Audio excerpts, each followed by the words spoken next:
ඔන්න අදත් මම ආවා පොතක අසිරි විත් සංජි මගේ YouTube channel එකේ මං කියවපු රසවත් පොතක මතක ඔයාලත් එක්ක බෙදා ගන්න. මේ කෘතිය තමයි තනි මිනිසා. තනි මිනිසා කෘතියේ කර්තෘ තුෂාරි අබේසේකරයන්. මෙම කෘතිය ගුණසේන ප්‍රකාශනයක්.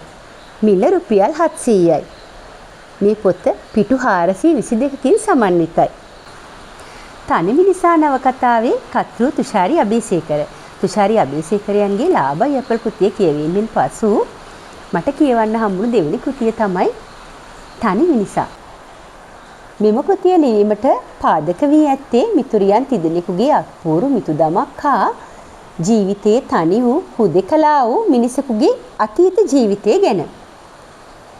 දෙමාපිය හවුහරණයක් නැතිව කුඩා කාලයේදී අසරණ වන කන්‍යාරාමයක හැදී වැඩෙන තරුණියන් තිදෙනෙකු වටා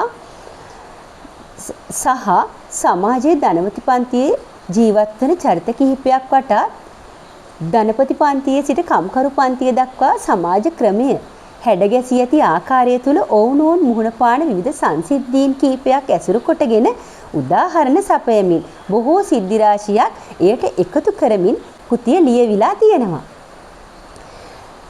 තනිකම කියන්නේ මේ ලෝකේ කොයිම තත්පරයකදී හෝ අපි හැමෝගෙම ජීවිතවලට පැමිණිය හැකි දුක්ඛිත හැඟීමක්. විටක තනිකම ජීවිතවලට මහා සාපයක්. ඒ මන්දයත් මෙලොව ජීවත් වෙන කිසිම සත්‍යයකු සිය කැමැත්තෙන්ම තනිකම භුක්ති විඳීමට අකමැති වෙනවා. ශරීරයේ පණ ගැහෙද්දි හදවතින් මැරුණු මිනිස්සුන්සේ ජීවත් වීමට සමහර මිනිස්සුන්ට සිදු වෙනවා. එහෙත් සසර බැඳි මිත්‍රත්වයේ නාමයෙන් කාලයේ ඇවෑමෙන් ජීවිතයේ සැඳෑ සමයේදී ඔවුනොවුන් නැවත හමු වීම මේ විශ්වයේ සිදුවන අපූර්වතම මැජික් එකක් වගේ. කතුවරිය විසින් වචනෙන් වචනය අමුණා සිද්ධියෙන් සිද්ධිය මුල මැද අග නිසි ලෙස ගලපා පාඨකයා අතට තනි මිනිසා සාර්ථක සාහිත්‍ය කෘතියක් ලෙස ඉදිරිපත් කරලා තියෙනවා. විටක එය සිනමා පටයක් බඳු ඉතා සාර්ථක චිත්‍ර රූපයන් මවා ගන්න වටිනා නිර්මාණයක් ලෙස හඳුන්වන්න පුළුවන්.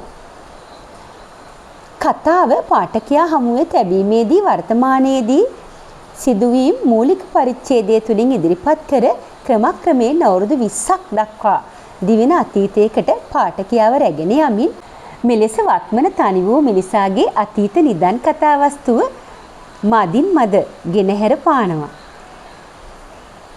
ආදරය, සෙනෙහස, කරුණාව වැනි යහපත් ගතිගුණ වලට වඩා වෛරය, රාගය, බල තණ්හාව, ධන තණ්හාව යන කාරණා වැඩියෙන් ඉස්මතු කර පෙන්වන නිර්මාණයක්. අහිමි වීම හා තනිකම තුලින් විඳවන මිනිසුන් සහ කාන්තාවන් ජීවිතයේ කිසිම දිනක මානසික සතුට නොලබන අය. ඔවුනොවුන්ගේ සදා නොබිදෙන මිත්‍රත්වය හා මනුස්සකම අන්‍යෝන්‍ය කාරණා වඩා ඉස්මතු වීම අයුරින් මෙම කෘතිය අපේ ජීවිතවලට ආදර්ශයක් ලබා ගන්න පුළුවන් කෘතියක් විදිහට ලියවිලා තියෙනවා. ඉතින් මේ තනි මිනිසා කියන කෘතිය කියවලා ඔයාලත් රස විඳින්න කියලා මම ආදරෙන් ආරාධනා කරනවා.